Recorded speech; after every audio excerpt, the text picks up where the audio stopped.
জমিনে ইসলামের জন্য রাস্তায় রাস্তায় জীবন দেয় কারা? তুমি কি চেনো না? আল্লাহ, ষড়যন্ত্রকারীদের সব ষড়যন্ত্র থেকে তোমার গোলামদেরকে তুমি হেফাজত করো, তোমার কুদরতের চাদরটা দিয়ে হেফাজত করো। আল্লাহ তাআলা, তুমি মুসলমানদের উপরে রাগ করেছ। আল্লাহ, তুমি যদি রাগ করো আমরা যাবো কই? তুমি যদি গুসা করো আমরা যাবো কই?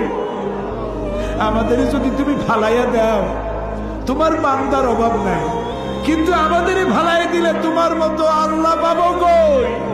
আমরা বাচ্চার মতো পরিণত বয়সেও জীবনের দুর্বলতম মুহূর্তে অনেক গুনাহ করে ফেলেছি বাবু। সেই গুনাহগুলি কেউ দেখে নাই, তুমি দেখেছো বাবু।